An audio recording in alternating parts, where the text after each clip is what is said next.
Good evening and welcome to the February 26, 2025 budget work session at 4:30 p.m. Can I make a motion for the Queen Anne's County Board of Education to open the budget work session at 4:30?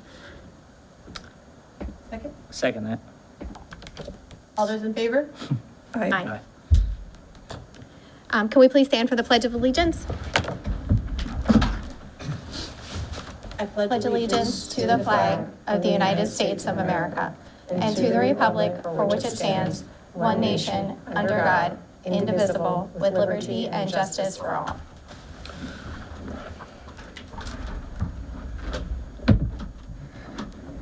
Did everybody get a chance to look at the agenda? I motion for the Queen Anne's County Board of Education to approve the February 26, 2025 agenda as presented. So moved. Second. All those in favor? Aye. Mr. Barraclough for our action item, local project improvement program.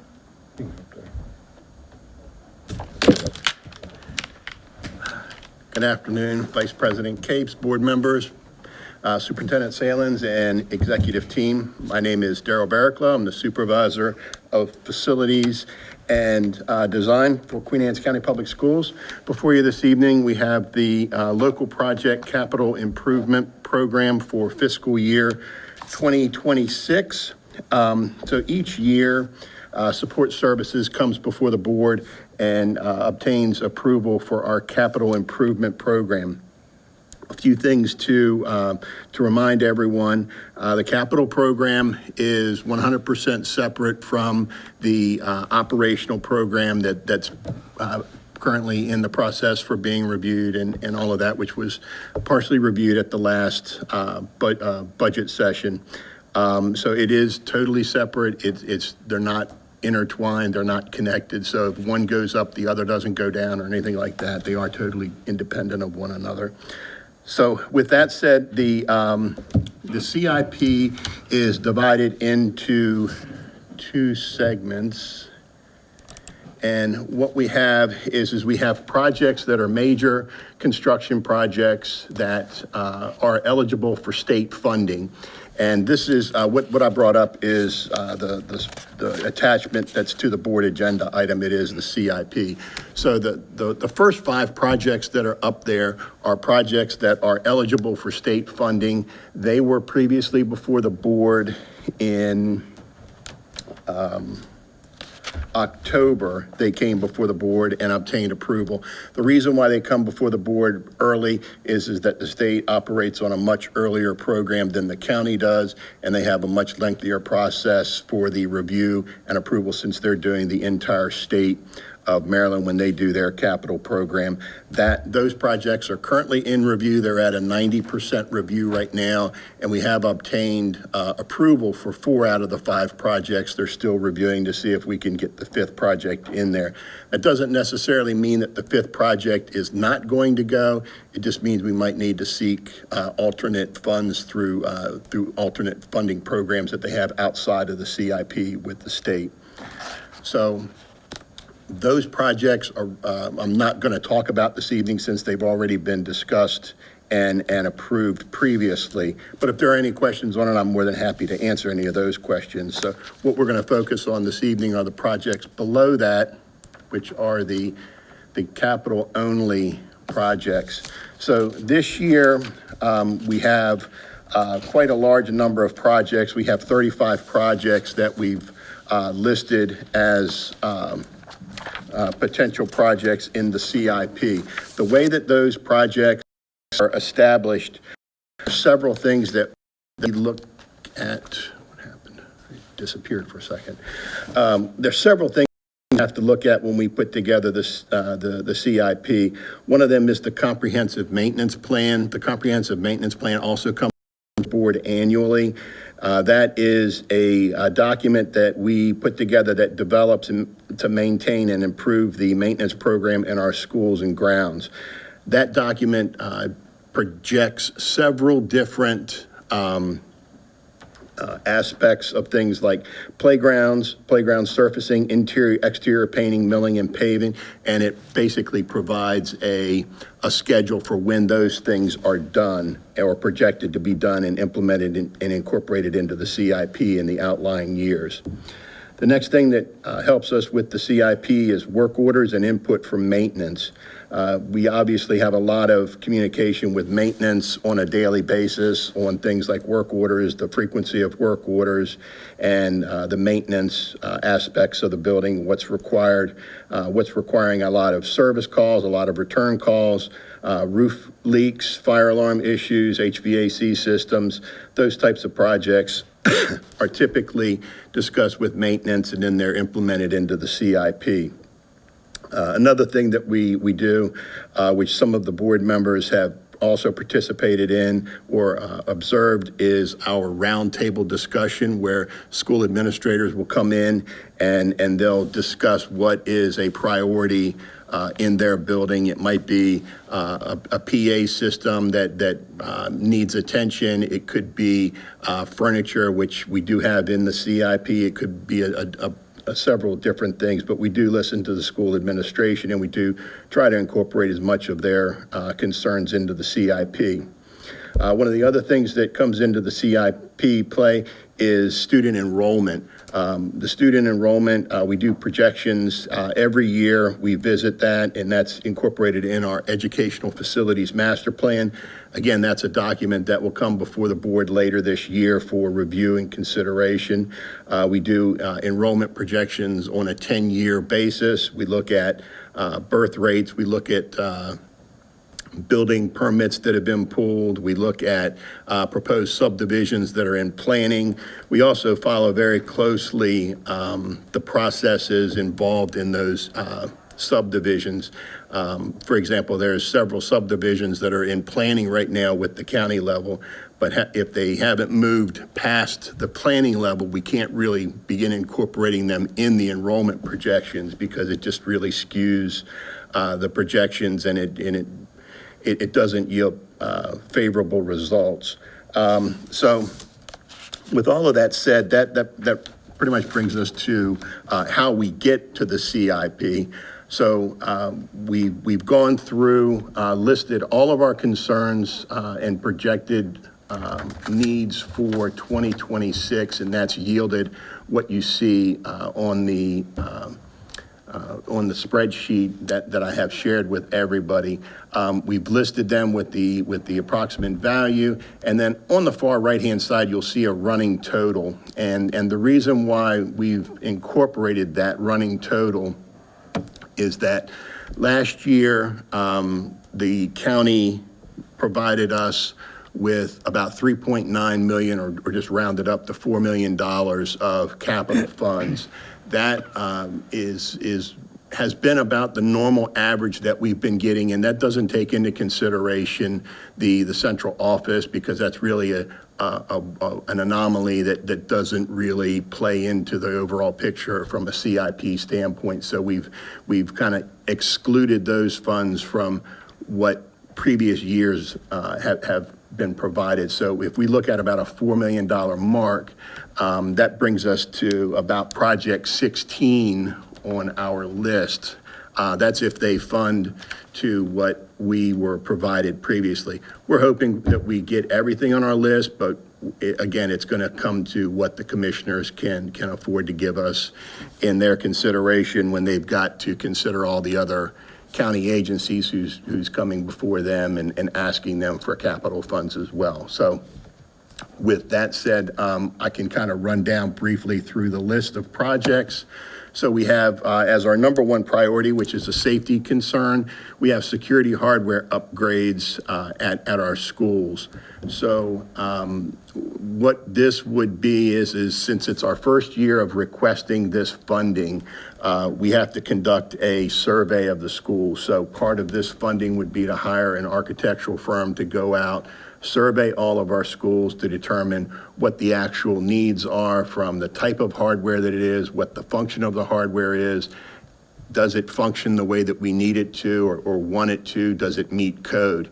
Then from there, we can start to establish a working plan of what schools we need to focus on first, which ones are the biggest priority, which ones are the least priority, and then we've got the money to begin implementing some of those repairs next year.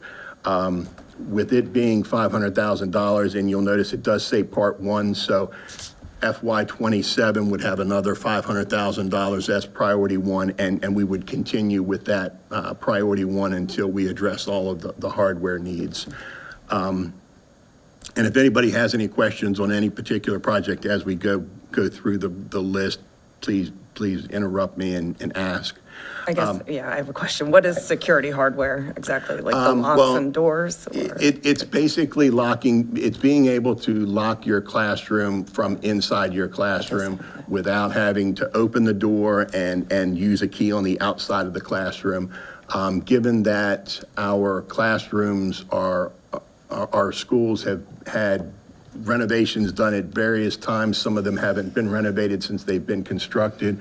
What we want to do is try to implement a hardware standard that's applicable throughout the school system with a key lock on the inside where a teacher can walk up to the door, lock the door from inside of the classroom and step away from it. And typically what we're doing is we're putting an identifier on that hardware so that you can look from across the room and it will have a little red or green flag on that hardware that says that it's locked or unlocked. Okay.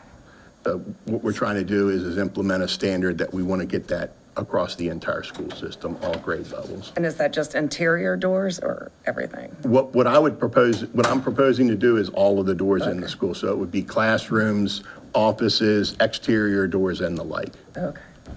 Start with exterior doors probably. Because one of the other thing is that we're trying to get to we have a myriad of master keys across the school system as well. So we're trying to get everything onto a great grand master keyed system. So the keying works a little more secure as well.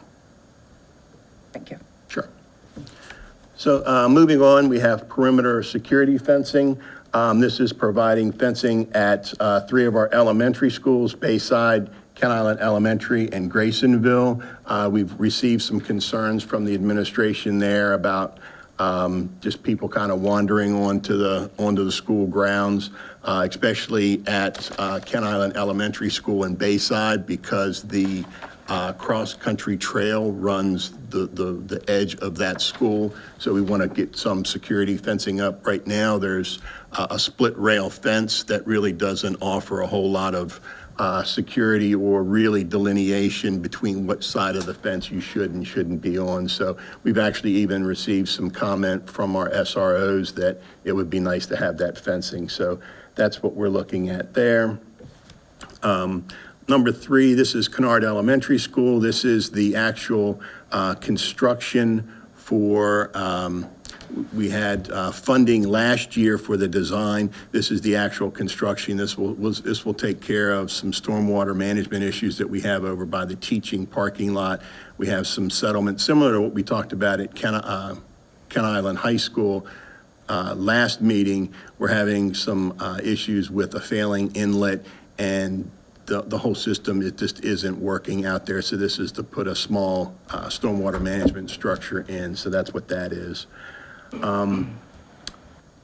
Number 4 is the Ken Island High School Stadium field lighting. This is the contract that you all approved a few meetings ago. So this is the actual funding for that project. If you recall, I had said that the project was contingent on FY26 funding. So this is the actual funding that would support that project moving forward.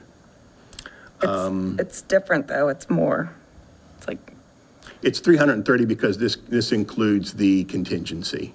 Oh, okay. So we always put contingency dollars in there. We always ask for a little bit more in case the project runs over. That way, if we do run over, we're not having to go back and ask the commissioners for more funding. Okay. Moving on, we have the restoration of the tennis courts at Ken Island High School. We've received some concerns about the surface out there, and this is resurfacing and restoration of the courts there. I believe the last time they were done was 20 years ago, is that right? 2015. Yeah, 2015 was when they were last done. Next is the purchase of 3 student buses. And then we have some technology items, which I'll turn over to Josh. I have a question on the buses. Do you want to talk about buses? Okay. We just approved the purchase of one of the buses a couple meetings ago. Have we had the approval for these other 3 buses? Are they our buses? Are they for the, These are 3 special needs buses. Okay. That we're requesting for next year. We have a spreadsheet that goes out basically 15 years. And what the commissioners always like from us is to have one kind of steady number for the bus replacement. And so every year you will see either 2 to 3 buses. Right. Because if you go out to, I think it's FY '29, in history, we would have to buy 7 buses at one time, which is a significant cost. So we have it planned out where we have about 2 buses, and they include either special needs buses or sports trip buses that have met their life of 15 years. so these are our county buses? They're not the buses for the contract companies? No, that's correct. Okay, so that's the bus that we approved a couple meetings ago, That's correct? correct. Okay. Yes, So sir. this is separate? Yes, sir. Okay, These are county-owned buses Right. that transport special needs and athletic trips. perfect. Yep. Now, quick question before we get too much further. How many of these have come across the board's desk for approval? So far, right now, I'm only seeing one that we recognize as the stadium lighting, or has some of these not come across our desk yet? Some of them have not come across your desk because they haven't been bid. Okay, For example, we're not even sure, for example, let's take the first one, that's security hardware. We're not even sure what the scope of that project is yet, so we're seeking the money from the county. Then we've already obtained pricing from an architectural firm on a per-school basis that we could easily mobilize and get the surveys done. Then we need to come back, and it's going to be basically a regrouping of support services. We would talk to Joe Sabori, our safety and security officer, implement him and kind of see what we need to focus on from which school. Then again, we would have to evaluate, do we need to tap on an architect to develop drawings and specs for this? Can we do them in-house? So there's a lot of moving parts with those sorts of things. And then, again, the perimeter fencing, depending upon the cost per school, we'd probably just reach out to many local different right. fencing contractors, get pricing, and then bring those to the board for approval as they come about. Those are pretty simple projects. Kennard Elementary School, the drawings haven't been completed for that yet, so that project has not been bid. So there's a lot of things that have to happen. So there's a lot of things that are still going to come across our desk. before- Absolutely. Okay, cool, Yep. perfect. Yep. Tracking. Okay, with that, I'll turn it over to Josh to talk about the technology items that are up next. Yeah, we have 3 items. The first one is 600 Chromebooks for grades 1 through 4. These are to supplement growth and repairs on those. We can't, right now, to replace them all will be a hardship for us. So right now, we believe that number can get us through another year or so for repairs and, use them for parts or swap replacements. So it's about a quarter of what we need, but we believe we can do that and keep these guys going so we can continue the curriculum. The next one is replacing the school servers. The last time we did that was about 8 years ago. On top of this, we are going to switch the software we use to run our virtual machine servers, so that way we don't have to pay an annual license to VMware anymore. We're going to get out of VMware, go to Hyper-V, which we can get for free. And, there's some cons of, central management things we lose, but overall it's just, there's a savings there and a return. And this will be for all schools. And the next one is to replace school wireless. Last time we did that was 6 years ago. That's only part of it. So we're going to use E-rate funding if it gets approved. And they're going to take care of paying the federal government 60% of this project. This is only showing 40%, our portion of that project. So And I have that on bids right now, so when it comes across, if this gets approved, I'll bring to you the 3 bids or what we have and show you what options we have and if you, For those of you that do not know, Josh is our supervisor of technology, so.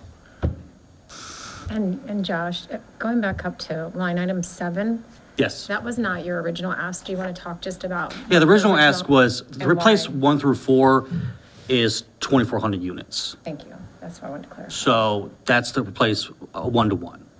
So for every student to have a new device, 2,400 units. So this will cover about a quarter of that, but in my mind, I think I can keep the other ones still running. Elementaries aren't as bad with repairs as much as middle and high are, but we still do anywhere between 50 to 100 a month. Is that because they don't take them home? Yes, the 1 through 4 don't take them home. So that's another reason why we've been getting a lot of questions about doing virtual learning. Our 1 through 4 don't have the equipment to go home with like the rest, 5 through 12. Well, if there is like an emergency, we send them home with them. Yeah, Right, yeah, but yeah. we have to plan for it in Yes, advance. that's It's true. not something that we could just snap tomorrow and go, okay, we're doing virtual learning, because part of our student body doesn't have the equipment. So Josh, how old are the laptops? Because as I said, your Those were original ask purchased, last time we purchased those was 2020. was 2020. It's just Okay. 5 years. So basically you're stretching out. So we're trying to get 1 more year out of them. Yes, we're trying to, In yeah. order to save some money. Exactly. And at this current time, our students at pre-K level and at the kindergarten level do not have a 1-to-1. This is a kind of a 1-to-1, Correct. but at school, they don't take it home. But kindergarten and pre-K do not have We a have no 1-to-1. devices for pre-K and K. Thank you. Schools do buy through other funds, they might buy tablets, but from district level, I can't, we aren't 1-to-1 for K. and pre-K. So is that estimate for 600 or 2,400? 600. 600. I'm just saying to the Ooh, board a that. Chromebook's $450? Well, that's with Okay, the case and the full warranty. okay. That the warranty gets you part of it too, but as many as I replace and repair a month, I do anywhere between up to 2,000 a year, Chromebook repairs. So it helps us with time management, but we go through a lot of screens, a lot of system boards. I mean, the Chromebooks are 3 parts. It's a screen, it's a keyboard, it's a system board. If you break one thing with the system board, I gotta replace the whole thing. You break a headphone jack, I gotta replace the whole thing. So it gets crazy. Do you guys after do a all that while. in-house? We don't send that out. Your team is trained. If they're under warranty, they can. Oh, under warranty, you would send them If it's out, warranty, but- we can replace it if it's, because we can do a certain amount. We try to do as many as we can, like, if they're out of warranty, like 1.4, we have to do it in-house. I gotta take one, take it apart, put the new screen in. They can all do that. They're all trained to replace parts. But even with send them out, it's a lot. I have a question on line 8. Yes. You're upgrading the servers. You're going away from the VMware, going to Hyper-V. Yes. How's that, I know we're losing some aspects of it. Yeah. But we're kind of going to a different system. How's that look from a cybersecurity standpoint? The security side, basically, is what I'm asking. Yeah, I mean, I think I found online that they're both. Like that. Yeah, they're full, yeah. We have a system center management, some system center, which will add those servers into that.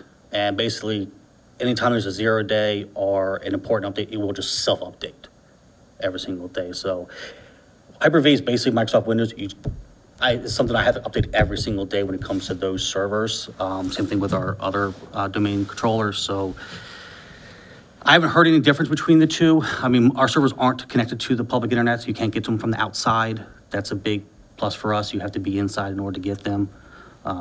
So, it's hard to say which one is better, but I'm just looking from a security from better, not better. I'm just looking from a standpoint of, cybersecurity threats, anything like that outside trying to come in, because schools are targeted. Yeah, and we for do like actually things like that, so- participate with the Maryland Very good. Association for Boards of Education, and we've completed a whole audit with them as it relates to our security.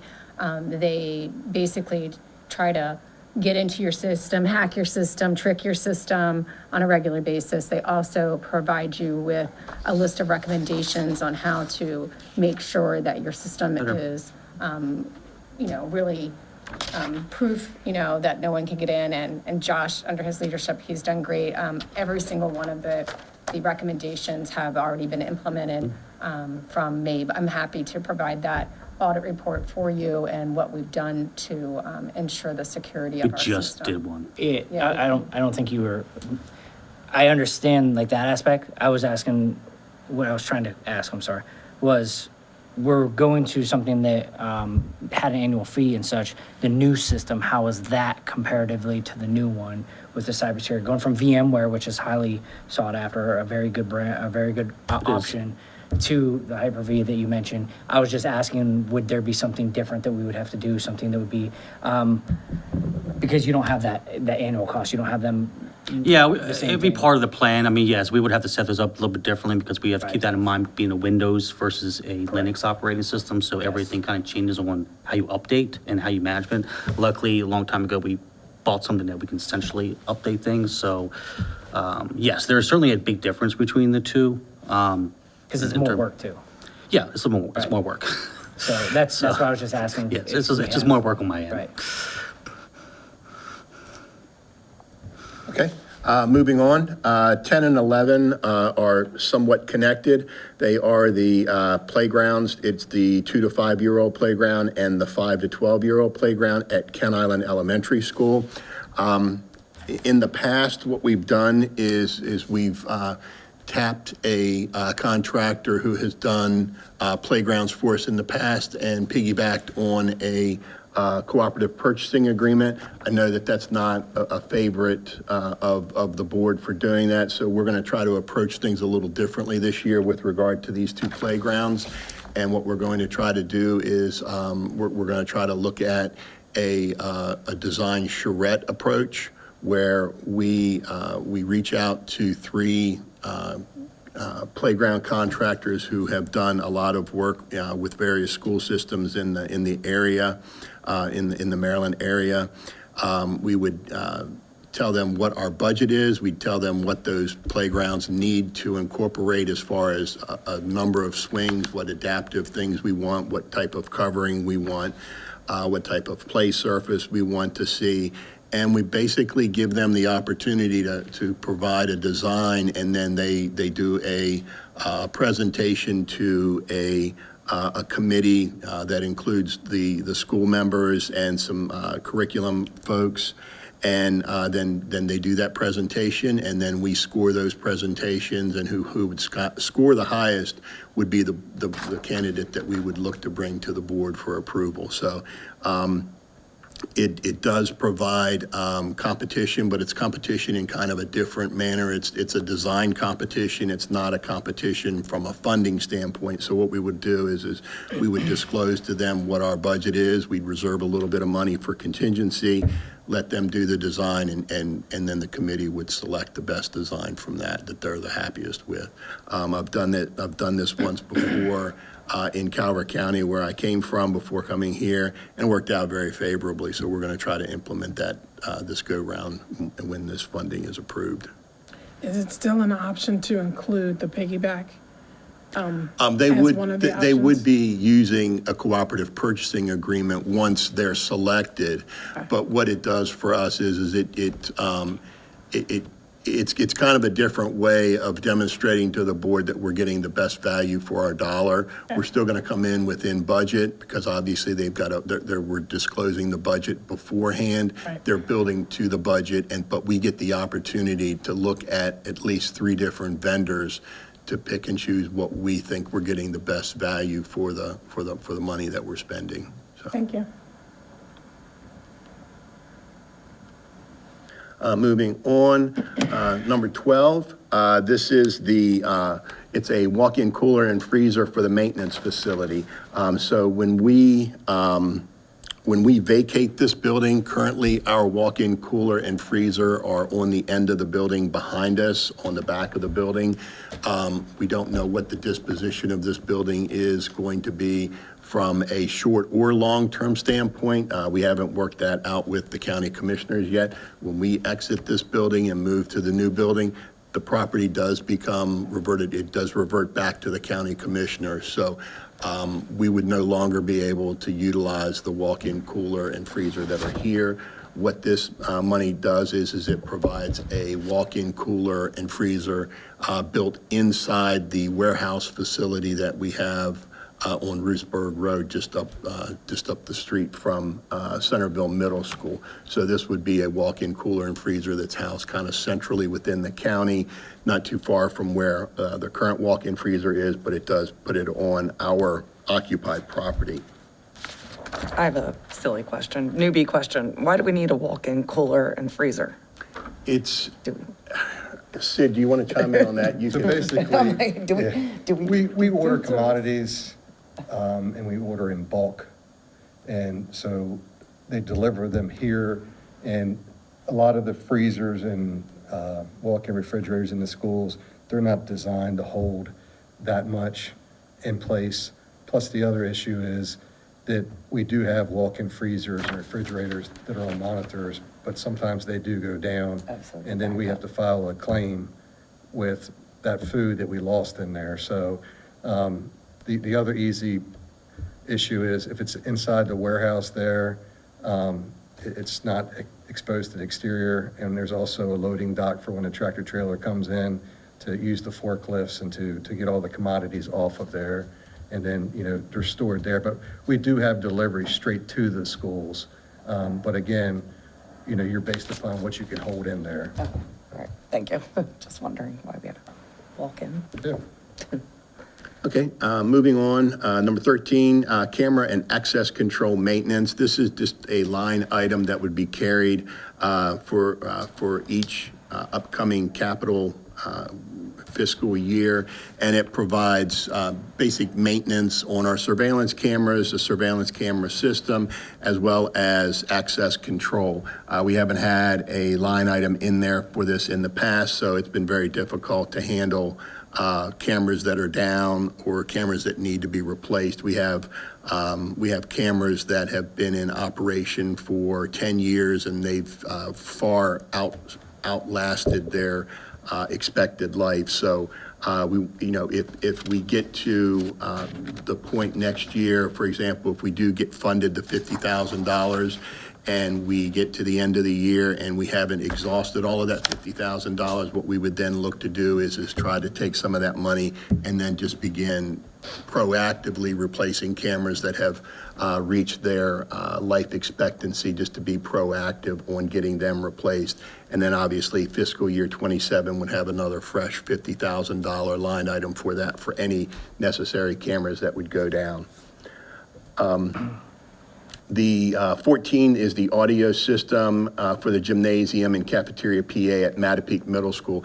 This is what I had mentioned earlier with the round table. This is the principal from Mattapique had come forward and said that she was having issues with her PA system in those two areas and how it interacted with the emergency PA, so that if they had a class in those two areas, the current audio system does not interact with the PA. So if they do an emergency call, they don't hear it in those two areas. So this is to address that. 15 is the milling and paving. It's phase 1 of 2 for Kent Island High School. This would take care of the student parking side of things and pretty much divide the site right in half. It would address that. And then the following year, FY26, we would ask for similar funding to address the second half of the paving. 16 is Community Health Suite. This is the final request for Bayside Elementary School. Last year, we sought funding for a portion of Bayside, and the scope the scope of work has increased to the point where it's actually the existing health suite and a community-based health space. And the result of that is, if anybody's been out to Bayside and seen the new entrance, we've basically provided a new administrative area out front that houses the 12-month secretary and the 10-month secretary. That provides the guided entrance so that when a visitor comes in, they can't enter into the main school without being directed into a secure area that they can be vetted with computers and so forth. So this would take the space that they vacated and redesign that for a larger health space that matches and meets the state criteria, as well as providing a community health area. So where the office previously was would become the health It's area? modifying a lot of spaces back there, and that's why there's another bump this year for additional funding, because the scope was originally just providing a community health space. The problem is that it's just not a simple put a community health space in, because the health space that's further down the hallway, which is the school health space, doesn't meet current criteria. I think it was an old break room originally, and the teacher's break room, and they basically have moved into that space because they outgrew what used to be the health space. And there's no isolation room. It doesn't have proper heating and ventilation for what it serves. So what we're trying to do is address kind of that core area there. So it would be the health room, community health. It would take care of some other issues with not having ADA toilets for the admin and staff in that area as well. So it's been a little bit of scope creep in that area. Can you elaborate what exactly a community health center is that's going into one of our schools? Do you want to share your experience? Well, I went to Sudlersville and saw it there. It's pretty amazing. So basically, they have a whole doctor's or whatever, practitioner's office there, and they provide services to all the students, and not just the students of that school, like to the entire county, so, and the employees. So a lot of people think it's because it says community that anybody can come in there, but they can't. It is only school employees and students. So, and they offer all kinds of services, so medical, dental, shots. So that, takes away them having to go to doctor's appointments. So anyway, it was really, I know. And anybody can sign their student up for it, and you can go to them. So there's no urgent care around here anymore. You can actually go to any of these student-based centers with your student, and anyway, So the it'd parents be great to have them. the parents can escort their students in there, correct? I'm assuming. Yes, Right. well, also, if, say you have a student at the high school who can drive, and they just make an appointment, they can go on their own. Once they're signed up and they have parent permission, and the parent makes them an appointment, they can go on their own. We do have students in the building that, at Sudlersville Elementary School that don't have to have a parent, because the parent will call in and say, I give permission for my child to be seen, whether they have pink eye or something like that. If the parent needs to come in, then they'll call the parent in. They have to go through like a written approval process for like It's an application, it's not an different application. shots or different things like that. Yeah, Because there could be, I think they're fantastic. The idea, as long as public's not allowed to go to them, Nope, like, public's not allowed that's to a go to big, 'em. I know that was a huge concern for a lot of people about building these, so just trying to figure out what exactly they are, because I don't know So yet. Choptank Community Health is our provider, and we have an MOU with them. And so we provide the facility and all the in-kind services there, such as the internet and the electricity and as I said, the actual physical space, and to their specs, because there's very high specs that are come down from the state level. And so they basically utilize our space to service our students through their program. They do all the billing themselves. We don't get involved in the billing or anything. And it's really, the school-based health centers are designed for students. It's just an added benefit for our staff that are in Right. those buildings. It saves on or staff any- leaving for half days or 90 days or 90 minutes. Yeah, They could on the Exactly. hallway. yeah, Yeah, that's absolutely. exactly right. So it's really, we started with 3 centers. They share the staff between the 3 centers. So Churchill Elementary School, Sudlersville Elementary School, and Sudlersville Middle School. And it also is one more piece to becoming a community school. So Sudlersville Elementary School is currently listed as a community school. That status will stay for 3 years. And as part of that status, we've actually been able to extend the hours into the evening, so that if we do have a parent that needs to come in after their work hours or something, they can come in and bring their student, from everything from a sports physical, a healthy wellness type thing, to something that's more of a. And it takes it off the school nurses. Exactly. The nurses are the gateway. A student can't just randomly go. So that school nurse is trained and works with Chop Tank, and they are the gatekeeper. So if they think, oh, this is a problem, I really think that Patty should be seen. They're the ones who guide that process and make sure that the child and the parent are all in the know. So what is the county's end goal with these? One in every school? Are we trying to strategically plan these? Because at the end of the day, it's coming from our funding, so I'm looking at, not from that, because it's a good program, Yeah. but So we what's the future look like for furthermore? Because you named 3, they're all up in North County except for Bayside.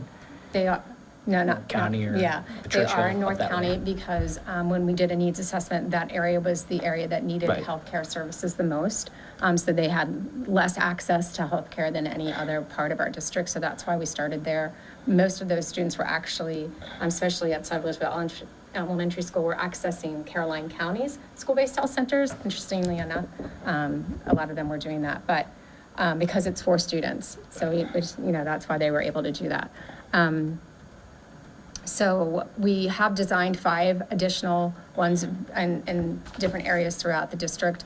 One that I would say that I would move towards would be Graysonville, because it's a Title I school, and that would put them in a better position to become a community school. Sudlersville Middle School was just announced as a community school, so Churchill and Graysonville kind of teeter-totter right on the line, and so this would help them and give them a leg up. Our only concern is that because our staff has utilized it so much, that they're not really utilizing Marathon Health. They're using Chop Tank in the place. So we have to be very strategic, because the Marathon Health is for our employees. That benefit is for our employees, and it's a big benefit, and it has, they offer things that Chop Tank doesn't necessarily offer. So we've started into a deeper conversation with Chop Tank Health, where they can do referrals to Marathon, in order for our employees that they can still be seen at Chop Tank, but if Chop Tank doesn't offer what they need, because Marathon Health, as I said, is a benefit for our employees and their dependents, but it offers a one-stop, what I consider shop, because you can go in for anything from, you go in for a well visit, or you can go in for a sick visit, you can get your medications right there, you can do your lab work right there. So it's got more services than Chop Tank Health can provide, simply because they're in our buildings and we don't have the equipment that they need to be able to extend their services. So do we have some kind of agreement with Chop Tank Community Health? I mean, why can't Marathon come in and give services as well, or is it just? So we do. We have an MOU, which is like a memorandum of understanding, commitment between Chop Tank Health and the school district in and of itself, and they say exactly what they're going to provide for our students in that. And then, as I said, they open it up to our staff as well. Marathon Health can do a lot of things. So if your child, if you're an employee and you have a student and they need a sports physical, Marathon Health can do that. As a matter of fact, there's no copay at Marathon Health. So that's another difference, where Chop Tank follows, as I said, they do all their own billing. All their copays are like the regular copays that we would pay if we went to a regular doctor outside of the school district. But Marathon is not in the actual school, so. Yeah. No. And they can't be, or that would just, No, I guess they that have was their kind of own- there question. That would make Yeah. it, employees use it if they have Is there, access is to there it. a I guess I'm timeframe not on the understanding MOU? what. Or is that like an infinite, is there like a So Chop contract? Tank, the MOU, we re-sign that MOU each year. Okay. With Marathon Health, our original contract is 7 years, but I don't foresee them, they already have 4 more that have opened, so I don't foresee that going away ever, because the benefit is so great for our employees. So really, they can provide, like Marathon Health can provide, even be your primary. They don't have to be your primary, but they can be your primary. Like I switched over because it's just easier and I can go and I don't have any copays. They do also service our retirees. So it really is a fantastic benefit for our employees. And we have about 27% that are participating right now. And we do need to increase that number so that we can start, if you noticed in your budget last week, when we went over the operating budget, you saw a line item for Marathon Health. And that is because we need more people to participate. The more people that participate, that line item will actually go down. And the whole purpose of Marathon Health is really for us to be, as employees, to be able to fix costs. So all of the costs of Marathon are fixed, and that's why there's no copay. So we can project out. So if we had all of our employees that were participating, we would be able to project out exactly how much, and the rising cost of insurance wouldn't be rising at 10% like they are right now. And I'm looking at Dr. Knoll because he's the one who oversees that. So right now we're at a 10% increase. And last year we were at an almost 8% increase. That's just not sustainable. So Marathon Health is an opportunity to fix costs and not to reduce, but to flatten that increase. Do we know why?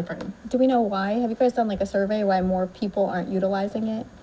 No, I think we haven't done a survey necessarily, but we've done a lot of, we meet once a month. We have plenty of data that we're happy to share with the board. The data that we get is a very top-level data. It just simply tells us like what basically percentage of patients, what was the top thing you saw patients for this month? Diabetes, whatever that may be, flu at this time of the year, but we get data and we have an engagement plan and to try to engage. So we're doing activities. Michelle Morissette is in charge of that. She works with Michael's department to try to engage more. I think part of it is kind of twofold. One, people are just nervous about it. Like, I don't know, let's let other people go first before I make up my mind. Two, I think that some have a misunderstanding that they think it has to be their primary, which it doesn't. Three, I think they feel if I make it my primary, well, what if it's gone in a few years? So I think some people are just cautious. We were the first ones in the state to do it. But as the additional centers pop up, I think that it will definitely increase. The county also went in on it with us in a partnership, and they're at like 35%. I don't know if they're that high. But Oh, they're maybe like 33%. Okay, yeah. Does Marathon have like its own facility? They do. Okay. And I'm happy, and actually I'm happy to share that if board wants to go there and just take a look at it because it's beautiful. It's absolutely beautiful. It's You right said here in they're looking at Centerville. building more facilities in the. They I'm just are, saying, they- because if we got more people involved, maybe it's just too far for them or. Yeah. I don't know much about. We the don't have a Marathon plan thing. to build an additional one right now in our county. However, I know there are 4 additional ones that I think are already open and like 3 more that they're building throughout the state. There's a couple on the shore. I know Wycomico, yes, Michael, Wycomico has one. I think Talbot is building one.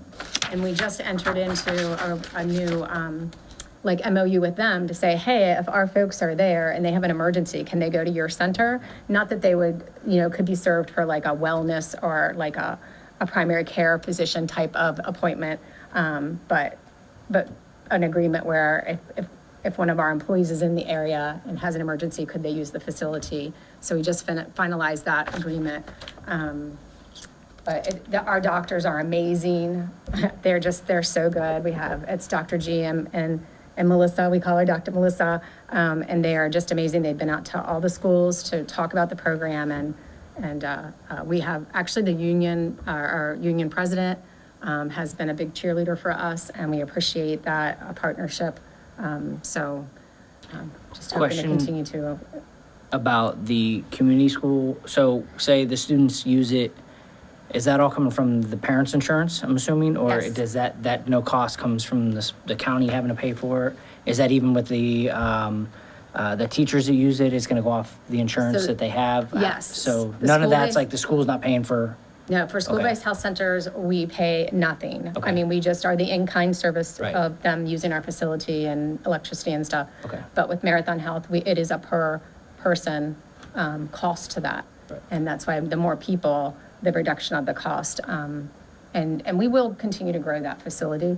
As I said, we were the first ones in the state, and we're moving forward. We've probably gained at least 5% this year, and we'll continue to gain because they're really good at what they do. And the more people that we get success stories out there, I think the more people will utilize it. Especially, as I said, with no copay.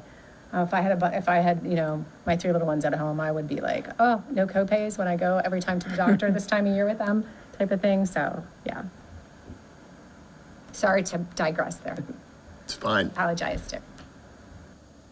Okay, moving on, 17A and 17B are listed that way because they are pretty much interconnected, but they are different in their application and discipline. So 17B is the replacement or covering of existing chalkboards at Graysonville Elementary School. So what we have is we have chalkboards that are there. We would take and cover those with a retrofit whiteboard, and then that works in conjunction with 17A, which is the installation of interactive displays. And Josh, if you want to talk more about that, you can. Yeah, we have a 8-year plan to, for replacing projectors, interactive projectors in the classroom. So every year, there's a third year, we try to go these 2, maybe 3 schools, we can go in there in all the classrooms and put in, depending on what year it is, some kind of interactive laser projector, which we like laser projector because there's no filters, there's no fans on them, so it's basically all units, so you don't have to worry about cleaning the filter or having to hire somebody to go do that. And then the interactive displays for our elementary schools, which if you ever want to see them, we have them at Kennard. They really love those. I mean, it's on their level, it's touch, it's like a big touchscreen monitor that they can use, so. How many schools already have those? Right now, for which ones? Right now, we've on Centerville Middle, Kennard, Mattapique Middle, and Churchill Elementary. 10 more schools to do? Okay. And you're doing, what, 2 schools a year, you said? We try to do 2, usually it's about 2 schools. Next year, I'm trying to do, classroom? it's every classroom. Okay. How many of our schools still use chalkboards? And we haven't moved to whiteboards yet? I think every school has whiteboards. We just have some schools that the instructional wall may be a whiteboard, but the back wall may be a chalkboard. So instead, am I misspeaking with that? No. Pretty much the last ones were Kennard Elementary School and Kent Island High School, which have been retrofitted with the whiteboards. Okay, moving on to 18. 18 is the replacement of a baseball backstop at Queen Anne's County High School.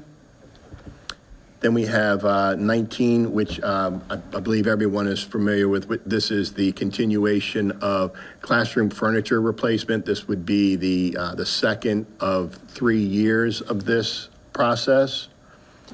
20 is the replacement of gym cafeteria folding wall at Sudlersville Elementary School. I don't know if anybody has seen that. It's in pretty dire need of being replaced. So this is the replacement of that folding wall, folding partition. This would be a similar folding partition. It would just be something that is a refresh of that. 21 is the interior painting of Kent Island High School. Again, this is similar to things like the milling and paving work that you see. This is in our comprehensive maintenance plan. We try to do 1 or 2 schools a year. Since this is a high school, obviously the value of doing a high school, it costs more to do a high school, so we're only looking to do the high school within this fiscal year. But if you look at last year's, last year's isn't a very good example. Last year we did Mattapique Middle School. The year prior to that, we were able to do Kent Island Elementary School and Kennard Elementary School. Just because the areas are smaller, we can do two elementary schools for the cost that we do at a high school or a middle school. So that's just continuing on with that. Again, now we're getting into some smaller scale items. This is replacing of fire doors that are at Sudlersville Elementary School. We have several doors at that school that aren't functioning correctly. Manufacturer is out of business. It's a proprietary door. It's made by one door company, and if you want to replace that one door, you've got to buy their proprietary parts. It's not a It's not a very good product, in my opinion, because when it breaks, the door fails. So we're trying to move away from that product, so this is to help us do that. So that's to replace the whole frame, kind of just get that door completely out and redo the whole thing? Actually, we've gone out and looked at it, and this is, the frame can stay, we're replacing the door and the hinges. So it would be a door and hardware, not the frame. Gotcha. 23, replacement of exterior caulking and sealants. This again is a preventative maintenance item. We've got it, item 1 of 3 years. So what we would do is we'd pick a few of our worst schools, go out and replace all of the vertical and horizontal sealant and caulking on those. Many of them haven't been done since they've been major renovated or initially repaired. And we do go through a 3 to 4 year cycle with state inspections, their maintenance inspections, and typically it is one of the things that we're always dinged on is the fact that our caulking hasn't been replaced or maintained. So this is trying to get that addressed so we score higher on our MEA scores with the state. There's a lot of benefits if we can score higher. You'll see that we have replacement of window shades at Sudlersville Elementary School. Again, this is kind of a continuation of prior year's CIP. Last year, we were able to do 2 or 3 schools. I know we did Churchill, Sid? Churchill Elementary and Mattapique And Elementary. Mattapique. This is a continuation where we're trying to go through and just, again, get into a cycle where we're going through these schools and addressing items that are reaching their end of lives and trying to do some replacement. Item 25, again, is a continuation of last year's CIP. Last year, we replaced the gymnasium scoreboards at both high schools and the stadium scoreboard at Queen Anne's County High School. This is an enhancement to the interior scoreboards to provide a 30-second shot halo that lights up around the backboard, and it provides a stat scoreboard on each side of the scoreboard. So this would bring them up to what some of the other counties may have in adjacent counties for their scoring. Items 26 and 27 are similar in nature. This is the replacement of VCT flooring at Bayside Elementary School and Sudlersville Elementary School. And this isn't a complete school replacement, but it's replacing some of the areas that haven't been done in excess of 20 years. If you go out and take a look at them, you'll see the gaps in the floor where they've shrank. You'll see some areas where the floor tile has been replaced. It doesn't quite match. And I can provide plans if anybody is wanting to see the areas that we're looking to do. It's not the entire school. Some of the school at Sudlersville, for example, the main corridors there are terrazzo, so we would not be doing anything with that terrazzo. That would stay. We're looking at classrooms and non-terrazzo corridors. Speaking of corridors, speaking of terrazzo, 28 is the refinishing of the existing terrazzo at Centerville Elementary School. The terrazzo at the elementary school, that's existing, and that was original to the original construction, so it's been down for about 50 years. What they do is they come in and they will use a diamond grinder and they will grind that finish down. They will then put a clear sealer over top of that, a clear filler, and again, grind that down, and they'll polish that out to be a like new finish. And that's one of the real advantages of terrazzo. It does have a higher first cost when you first put it in, but the product will last longer than the building will last.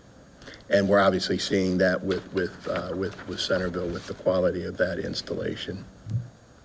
29 is to address an issue that we have at Mattapique Middle School. The fire doors at that school do not have smoke hold open, so if you go down the main corridors or any of the stairways in that building, the doors are always closed, and they have placards and signs on them that say, please do not prop the doors open, and sometimes the sign gets ignored, and the fire marshal has some severe problems with that. What this would do, it would address those doors. It would put closers on those doors that would interconnect with the fire alarm. So when the fire alarm goes off, the doors close and latch. So that's to address a problem. Item number 30, this is again kind of a line item that we're proposing to incorporate in the CIP that would address the replacement of any compressors and condensers at the walk-in cooler boxes that we have at our schools. Some of them are going on their end of lives, and we've got to start carrying budgeted line items for their replacement. Item 31. This is the replacement of stage curtains at the 3 schools. Again, this is an item that came to us from the administration asking that they be done. We've gone out and surveyed the school and we agree, so we've got it in here. 32 is again. I have a question about them. Are they different sizes? Is that what the different prices are? Yeah, for example, at Kent Island High School, you've got the main act, you've got a valance, you've got wings, you've got a rear cyclorama, and then you've got a rear curtain as well. So there's just a lot more bits and pieces that need to be done. And then at an elementary school, typically you have a main act curtain, you may or may not have a valance, and then you don't have a cyclorama because they're not doing a whole lot of lighting features with a cyclorama, but they'll have a back curtain. They usually don't have wings and those sorts of things, so it's just less. Okay, thank you. And the height as well. A high school is usually, the proscenium wall is a lot taller at a high school versus an elementary school. 32 is, again, a preventative maintenance item. This is the exterior painting at Mattapique Elementary School and Sudlersville Elementary School. Item 33, this is working with the Delmarva Co-op, where they will partner with us and they'll help pay for the light fixtures, and then we pay for a portion of the light fixture, and then we pay for the installation. And what that does is they come out and they change all of our light fixtures from a T5 or T8 fluorescent tube and change everything over to an LED. Again, this has been something that we've tried to capture in past budgets, and we do a little bit each year. We try to do as much as we can with what we get. 34 is the replacement of the low voltage lighting controls at Sudlersville Middle School. This is a design request. This is an issue with the manufacturer of the lighting controls that was done when that school was originally constructed, 15 years ago. But that manufacturer has since gone out of business. The products that are utilized for the lighting controls are proprietary, and with the manufacturer out of business, they're no longer available, and we've got failures out there. So what we've got to do is reach out to a local engineering firm, tap them for design services so they can produce documents that can be bid. Then the fiscal year 27 would be the actual construction costs associated with the replacement, but we've got to get the design done first. So that's what that cost is for. Any questions on that? Because there's a lot with that one. And then the last one on the list is a pretty self-explanatory one. This is the replacement of toilet partitions at Bayside Elementary School. Again, we're trying to look at systemically going and touching each school, trying to take care of some of the problems that we're seeing and just bring things up to a standard. Is that for all the partitions, and how many restrooms do they have? I believe it's three pairs. 3 pairs. And that would be taking care of all 3 pairs? That would be taking care of all 3 pairs, yes. Any questions on any of the projects?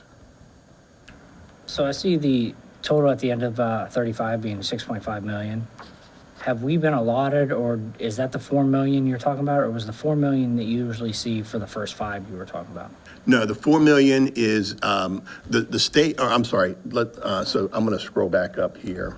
So part of the state CIP requirement is that we come before the board and get board approval for what we want to propose the state fund. We did that in October. We submit that to the state for their initial consideration. When that is submitted, we also go to the county. One of the things that the state requires with the CIP submission is a commitment letter from the county commissioners that they're committing to fund those state-funded projects. So when you see the 6.4 for local funding of the 5 state participation project, the county has already committed to those funds, and that's not part of the $4 million that I spoke of earlier. So that's a totally separate, it's not a separate budget. It is still part of, it's still Separate capital. pot, kind of, yeah. It's just the timing is Right. different, is really So the. the typical 4 million you were mentioning would be for the items from 1 to 35. Yes, from the blue bar down, Just yeah, get the as far locally as you funded can. only, yes. So what are the odds of the commissioners approving the 6.5 to do all 35 items? Or like, are we taking this to the commissioners? Because with our meeting yesterday, we're already taking a lot to the commissioners. Now we're taking a different pot of money to the commissioners. Correct. Is 4 million just usually a normal that they give? And now we're going for 2.5 more? Well, the county commissioners like to see a capital budget that doesn't look like a roller coaster. Right. They want to see a fairly smooth capital budget. Now there are going to be extenuating circumstances to that, because when you start looking at next year's CIP, the big ask for next year is going to be construction funding for Centerville Middle School. Right. So just in the first year of that school, we're going to be asking for $10 million on the state side as well as the county side, because it's a 50-50 match. That's just for the first year. Then we would have a second year. So for those 2 years, we're going to be looking for about 20 million from the state and 20 million from the county.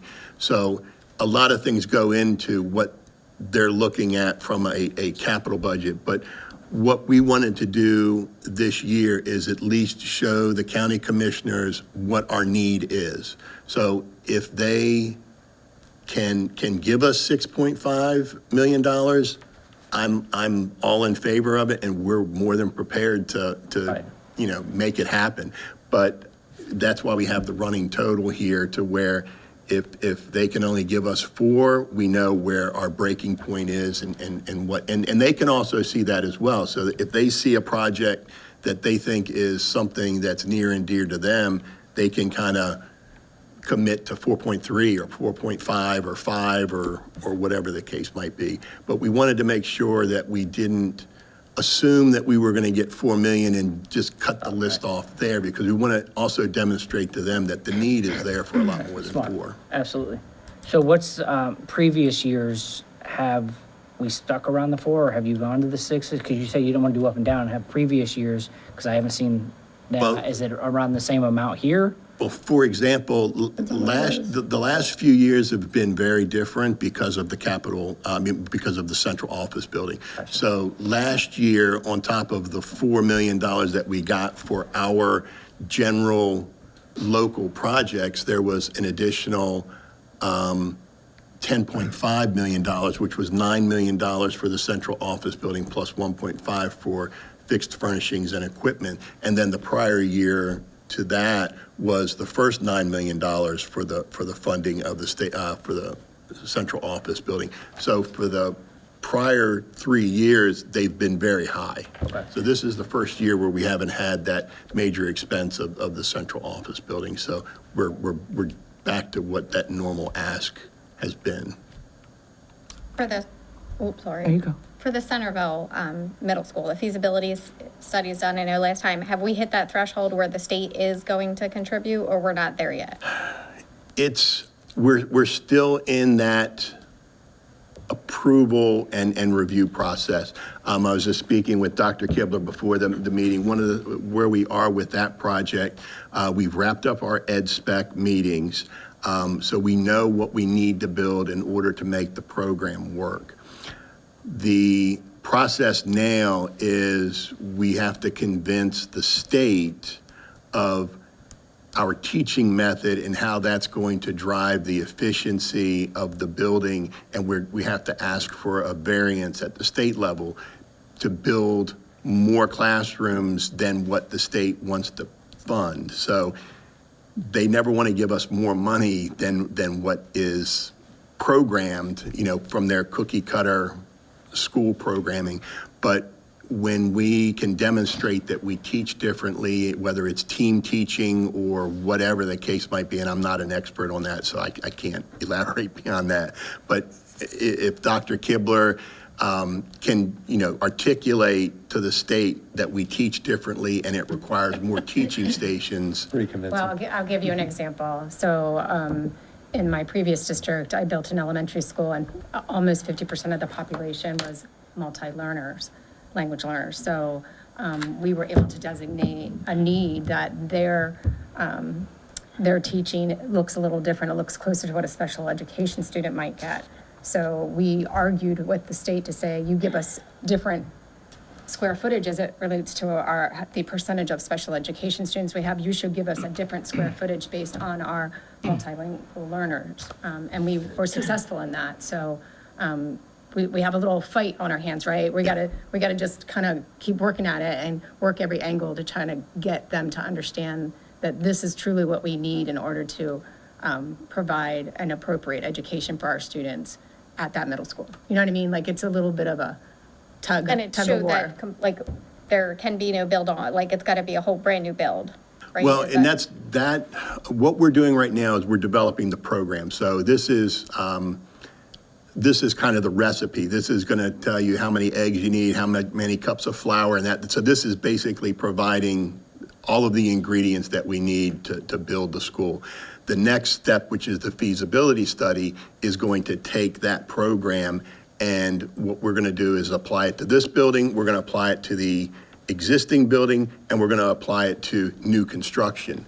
And then what it's going to show is what all the pros and cons are associated with all of those different options. And then obviously costs are going to be affixed to each one of those scenarios. And then the committee will come to a conclusion of what they feel is the best scenario. Then we'll come and present that to the board and present that to the board for approval. And the board will obviously either agree with the solution or have a recommendation to go back and reconsider. And is there a timeline for when the feasibility study is going to be completed? We don't have a timeline for that right now because the first step we've got to get through, this situation with the ed spec has kind of put a little wrinkle in the timeline because I was hoping to have already come to you guys with an ed spec to approve.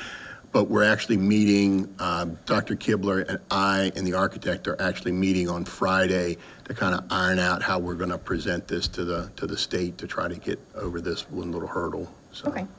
because it obviously has to happen before we move on to the next step, because obviously the number of classrooms is really important to, is this facility work? Does that facility work? Do we need a new facility? So it's kind of, Okay. It's The only very reason I asked that, when we were in the Citizens Advisory Committee, a couple of the people in there were under the impression that the feasibility study was done and we were ready to build a new school and it was going to happen like sometime soon. And I didn't think we were there yet, so. it's not there yet. Okay. Yeah.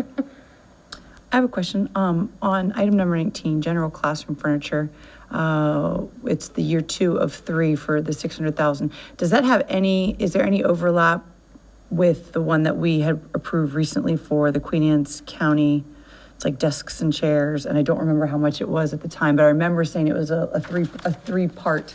That was part 2, because I think It was 776 for the Yeah. total with the contingency. and it was like in 2022 there was amount, and then this year, and then is this part of that? As a matter of fact, I'm going to try to answer your question because there's a lot there. But within the comprehensive maintenance plan, when that comes before you in a few months, we're going to have the same sort of schedule in there where it's going to show like the past 5 years and the projected 5 years, and we're doing one for the furniture. So it's going to show, like 3 years ago, it's going to have a check mark in fiscal year 2021, and you go down to the footnotes and it'll say Queen Anne's County High School received new desks and chairs through ESSER that fiscal year. And then it will project out what we're doing with the remainder of the schools with the $600,000 that we received this current fiscal year, FY '25, then what we're going to do with the projected FY '26, and then what we'll wrap up with the FY '27 $600,000. So does that, but well, let me back up a step. As far as your question about Queen Anne's High School, I know that Mr. Schreckengoss had put together a plan for, I believe it was 4 phases. We took care of phases 1 and 2 with ESSER money. Phase 3 we just took care of with this, and I believe there's some leftover furnishings that we need to address. So that will go into this request a little bit for Queen Anne's County High School. Gotcha. Thank you. Does that answer? Yes. Okay. Any other questions? Who set the priorities? A lot of it has to do with well, safety and security items go kind of percolate to the top for obvious reasons. And other things we've just we've done as I'm looking at the funding, looking at what could potentially, if needed to be pushed to a later year, could be pushed to a later year. Some of the things have been needed to be done for years, and we try to move them to the top.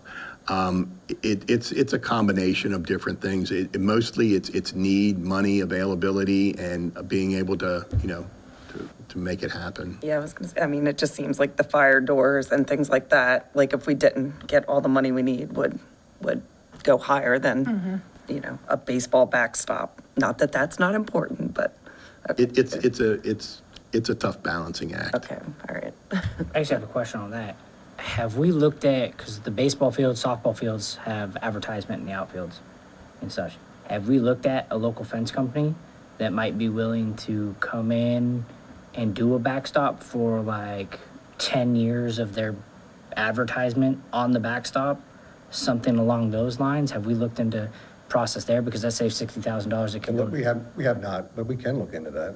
I mean, that could push that 60,000 to something else. If somebody's willing to do it, if we have a local company that wants to support the school district, the baseball team, vice versa, plus they're getting advertisement out of it, and it's kind of like a, And what we have there at Queen Anne's High School is that baseball field is in such close proximity to the highway that and I'm pretty sure it's original construction, but it does not keep the foul balls from going out on the 213.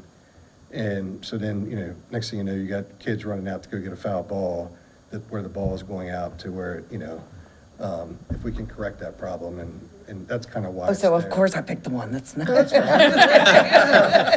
good question. But I tell you, I will say this. I know what you're talking about now. That is, the dugouts are right there, so, Yeah, okay. right at the All right. highway. new solutions, we're building a new field. Turn it around the other way. We don't need a lawsuit with the baseball. And a lot of these, to answer your question, a lot of these items on here, when you look at the ranking of it, a lot of them are where like the principal, the students aren't going to see like what the issues are. Like we're basing it off of, maintenance and what our web desk tickets are and coming in there because they're obviously not going to know that, something's wrong with an air handler or something like that. But, if we got repeat tickets coming in with the maintenance department going out and refixing it, those kind of go in there also. But we always keep school safety and security at the top of it.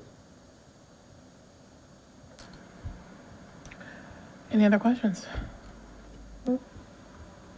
Can we get a motion to approve? I motion for the Queen Anne's County Board of Education to approve the fiscal year 2026 local project capital improvement program request for submission to the county commissioners. I second it. All in favor?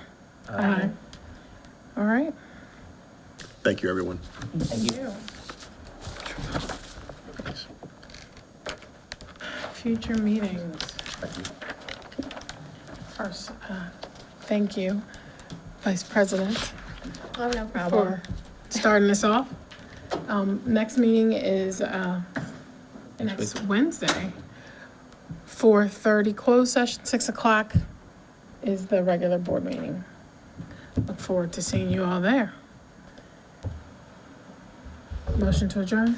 I have a quick question. Oh, I brought it sorry. up So in did an I. email, and you said we wanted to talk about what my email was real quick. Yeah, but parts of that email shouldn't be in an open setting, so I'm just gonna address it later. Just my email was, we have one of these for 2025. Can we take what we approved to send to the commissioners?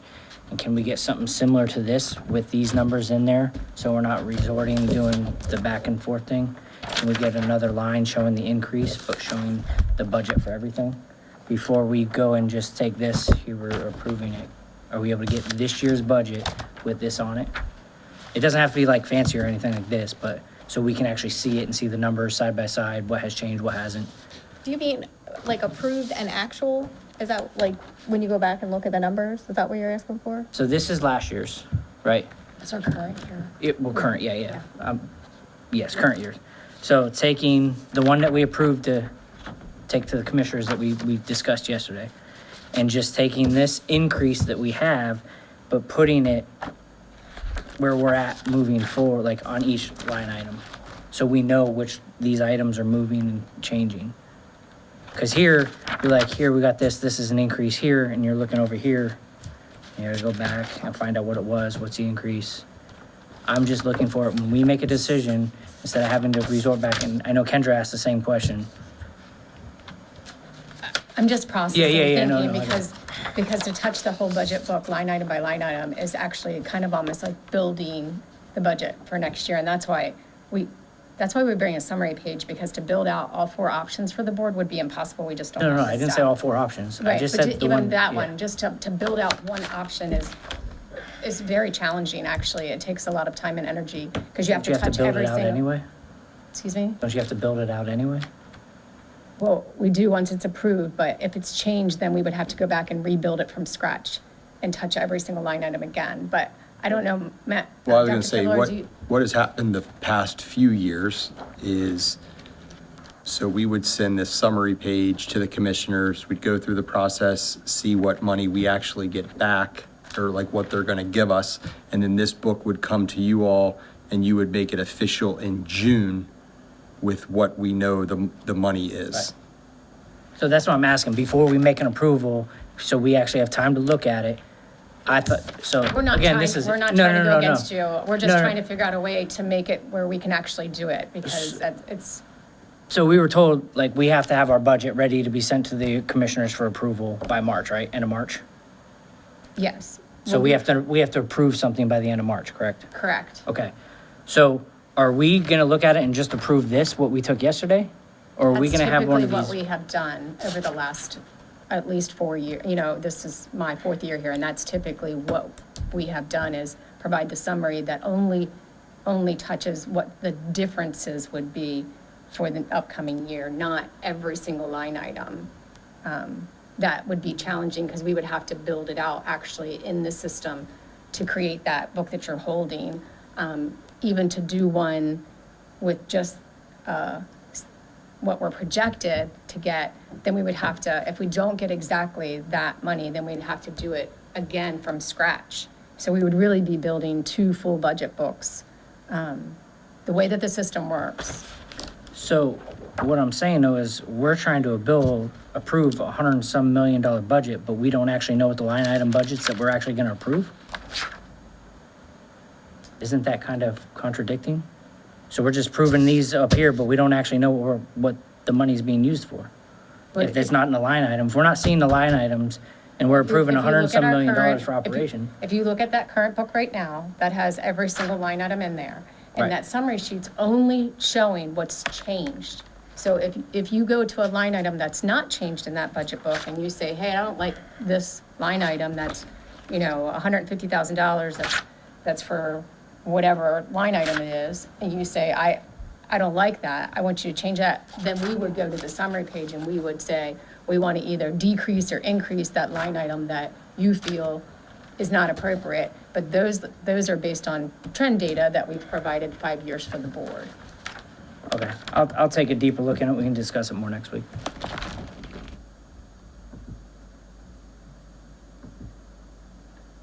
but I do agree with you, Matt. I think it would be very helpful. It's like $50,000 is the increase, $50,000 on top of what? Or, you know, Would it be helpful if we added a column that showed you what page it was in that book? Page and, that's what I was asking, like, in this book, Right, so just if, showing the column, that's what I said, showing in that column, the increases that would be for this upcoming fiscal year, and for what it would be for. but to do that, we'd have to go in the system and be able to build it out. But if, on the summary page, if you want me to go through the book and say can you hand me that summary page, please? And I will give you an example of the summary page, thank you. So if on the summary page, if I put for dual enrollment, if I put the actual budget page for that book, so that as board members, you could go to that budget page and you could actually look at it and say, oh, the increase is gonna be 50,000 to whatever page number it was. I think it would be even helpful? better, instead of writing the page number, write the amount. But yes, the page number would be at least helpful Right. for us to do, Absolutely. I guess, basically, ultimately do what you're saying to do. Even if having the page number to go and do it would be So, helpful. I mean, we can go in and actually put what this particular line item was, but I thought I was understanding that you wanted to kind of every line item, like to kind of build it so you can see every line item and then see which ones are increasing or decreasing or staying the same. So I'm happy to go through. I think we can definitely put page numbers on there to help you easily navigate the budget book, is what I'm thinking may be helpful. I mean, that's a start, yeah, absolutely, and if that answers questions, once we start diving into it, then sure. But it's hard to say that we just get an increase in this, but we don't know what the increase is. We know what the increase is here, but it's not showing in the line items, and we're just approving that increase. It's hard to come into a budget and approve something when we're scraping the bottom of the barrel. It's more, I can't say morally, but to sleep well at night and to know that we're doing everything, we are understanding every line of this, instead of just saying, hey, we're increasing this, go ahead and approve it. I can't sleep well at night knowing that I don't know exactly what lines those are changing. And I understand it takes a lot of work and to build it out, but that would be a start to definitely know where it's at in the book so we can navigate and we can get a better idea. And if we dive in deeper, we might have more questions. If not, then it is what it is. Sure, absolutely. We can have that, I mean, I can personally do that, so we can have that for you when we meet next week. All the different page numbers on there that would help you to quickly go to the budget book to see what the budgeted amount was for this school year. Right. So next week we'll dive into this deeper, because I know I have some other questions on it, but we can dive into that deeper. Sure. next week. The budget book, how you mentioned after the commissioners come back, I went through some of the old budget books from like 22, 23. Can they make it so it shows the approved, where the older ones would say like the approved, and then it would say the actual number that was spent, so where it was like overages and then some categories that were under, that was helpful to see? That's what Yeah. I've been asking. We've been talking about Okay. that, so that's a very good suggestion, and we thought that would be, instead of just saying approved, say approved and actual, approved and actual, approved and Right, actual. because you know not Yeah. everything was The- to the So dollar. for June, Yeah. so for the June one would, in my mind, I might get my years wrong, but it would be 23 and 24, it would be actuals. 25 would still be budgeted because the year is not done. Over, right. And it wouldn't make sense to put what we have spent at that time because it would just be, Skew everything. it would skew it too much. So you would do like the 2 years of actuals, the 25 budgeted, and then the 26 proposed, which would get to your, Yeah, I think that was an excellent suggestion that we have definitely been talking about, how can we make it better for the board Yeah, to because it's see. hard to be like, well, we know we didn't spend that every one column to the dollar or the cent, so Exactly. what was the actual and Right. all the different categories? One other question. I sat down with Mr. Pinder and Dr. Kibler to go over some of the P-card questions and everything like that. Is there a way I can do that again, or are willing to kind of go over questions on this sheet? Absolutely, Okay. yeah, Can we set that time up? Carrie can absolutely. just make sure I go through the right processes. Yeah, no, that's perfect. They'd be happy to help. If you guys are all right with that. It's just going through this, and it was the 5-year average book that you guys gave us. There's a lot of questions on here, and I think a few of us had some questions on it, and hopefully I can bring back some of the answers to the rest of the board. Well, you're certainly welcome to sit as two. You just can't sit as three. Right, So right. if it works Somebody out in wants to join. schedules and Somebody someone else else wants wants to sit to with. sit, then Correct. happy to accommodate that as well. Thank you. Absolutely. I'm not asking if there are any more questions, because there will be. And I make a motion for the Queen Anne's County Board of Education to adjourn the February 26, 2025 budget work session at 5:58 PM. I second it. All in favor? Aye.